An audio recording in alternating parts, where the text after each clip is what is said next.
Bismillahirrahmanirrahim. Assalamualaikum warahmatullahi wabarakatuh. Halo anak-anak, bagaimana kabarnya? Nah anak-anak, materi kelas 3 hari ini adalah bab 3 mengenai mudahnya sholat bagi orang yang sakit. Sebelum belajar, marilah kita berdoa terlebih dahulu.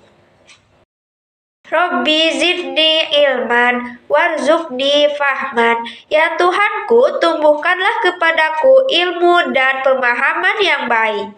Tujuan pembelajaran pada pertemuan kali ini ada 5. Yang pertama, peserta didik dapat mengetahui syariat sholat bagi orang yang sakit.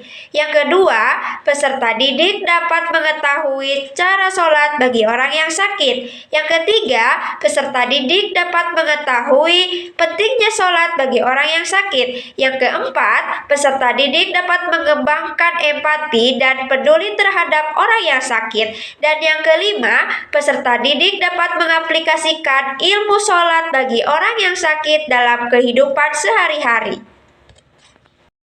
Anak-anak, coba kalian perhatikan gambar peta konsep berikut ini. Hal-hal yang terdapat dalam peta konsep adalah acuan bagi pembelajaran kita hari ini. Kalian peserta didik diharapkan mendapatkan pemahaman dan wawasan dalam segi sikap, pengetahuan, dan keterampilan dalam materi sholat bagi orang yang sakit. Anak-anakku sekalian, hukum melaksanakan sholat 5 waktu adalah fardu ain, yakni kewajiban bagi setiap muslim yang telah balik berakal dan memenuhi syarat. Adapun wajib adalah apabila dikerjakan mendapat pahala dan ditinggalkan mendapat dosa. Janganlah kalian sekali-kali meninggalkan sholat, bahkan dalam keadaan sakit, karena agama Islam dipenuhi dengan kemudahan bagi hambanya untuk menjalankan ibadah. Allah berikan kemudahan atau rukhsah untuk melaksanakan sholat sesuai dengan kemampuannya. Ada beberapa alasan mengapa orang yang sakit tetap diwajibkan untuk melaksanakan sholat. Yang pertama, sholat adalah ibadah yang begitu spesial karena Allah Subhanahu wa Ta'ala menurunkannya langsung kepada Nabi Muhammad SAW dalam peristiwa Isra Mi'raj.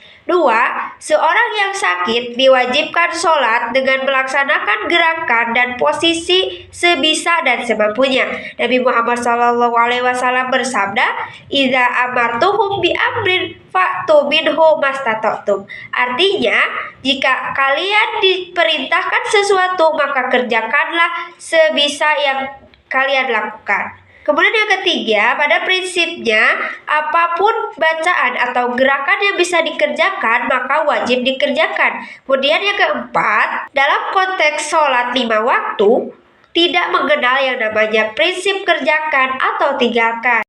Coba kalian perhatikan potongan ayat dalam Quran Surat At-Taghabun ayat 16 berikut ini. A'udzubillahi minasyaitonirrajim. Fattaqullaha mastata'tum, yang artinya bertakwalah kepada Allah semampunya. Hal tersebut membuktikan bahwa Allah Subhanahu wa Ta'ala memerintahkan kepada hambanya sesuai dengan kemampuannya. Tidak ada paksaan ataupun kesukaran dalam menjalankan ibadah. Coba kalian perhatikan kembali gambar berikut ini. Nabi Muhammad SAW bersabda mengenai tata cara sholat bagi orang yang sakit, yakni orang yang tidak mampu mengerjakan gerakan sholat sesuai dengan ketentuannya. Nabi Muhammad SAW bersabda, "Sholli qa'iman fa'ilam tastati qa'idan fa'ilam tastati fa'ala jambi." Artinya, sholatlah dengan berdiri, jika tidak mampu, sholatlah dengan duduk, dan jika tidak mampu, sholatlah dengan berbaring. Hadis riwayat Al-Bukhari nomor 1117. Adapun maksud sholat sesuai dengan kemampuannya adalah sholatlah sesuai dengan kondisi kita. Apabila kita tidak bisa sholat sambil berdiri, maka dengan duduk. Apabila tidak bisa sambil duduk, maka dengan berbaring. Apabila tidak bisa berbaring, maka dengan terlentang. Dan apabila tidak bisa dengan terlentang, maka diperbolehkan sholat dengan isyarah mata atau dengan hati. Coba kalian perhatikan gambar berikut ini. Gambar tersebut adalah cara bagaimana kita sholat sambil duduk. Adapun tata caranya, mari kita simak pada gambar berikut ini.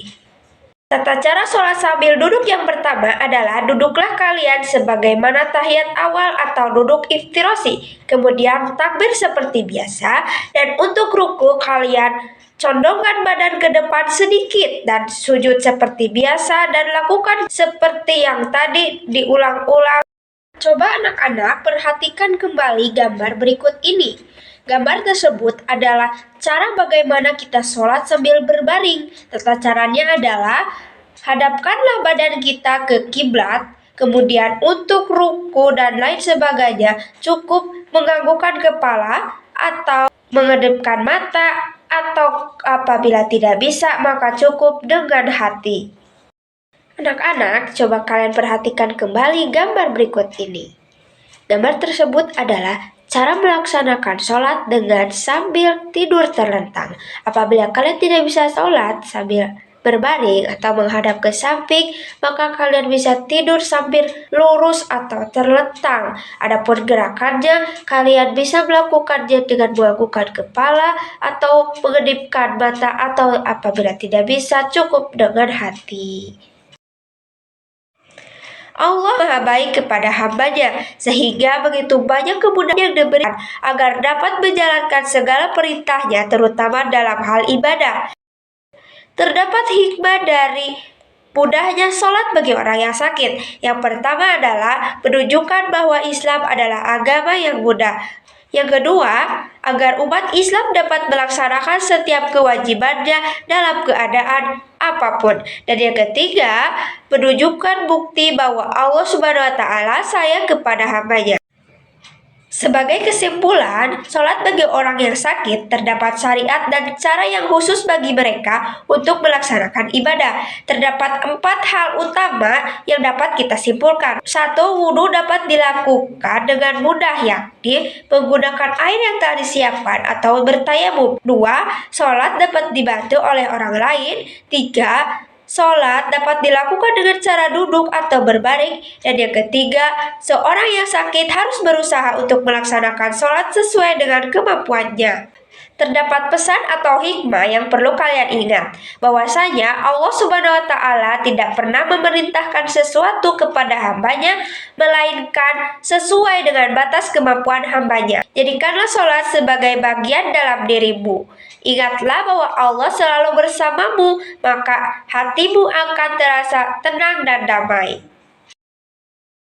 Nah, sebelum ibu tutup, cobalah kalian untuk mengerjakan soal berikut ini. Kalian buatlah tabel yang berisikan ungkapan, kemudian di pinggirnya terdapat kata setuju dan tidak setuju. Coba kalian pilih manakah ungkapan yang menurut kalian setuju dan tidak. Waktu pengerjaan sekitar 5 menit sampai 10 menit. Apabila sudah dikerjakan, mohon untuk dikumpulkan. Marilah kita tutup pembelajaran ini dengan ucapan hamdalah bersama-sama. Alhamdulillahirabbil alamin. Sekali lagi ibu ucapkan semoga ilmu yang ibu sampaikan dapat bermanfaat. Wabillahi taufiq wal hidayah. Wassalamualaikum warahmatullahi wabarakatuh. Minal aidin wal faidin.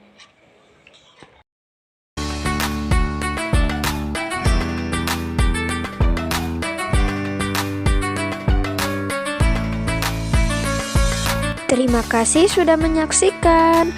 Jangan lupa like, subscribe, and comment. Bye.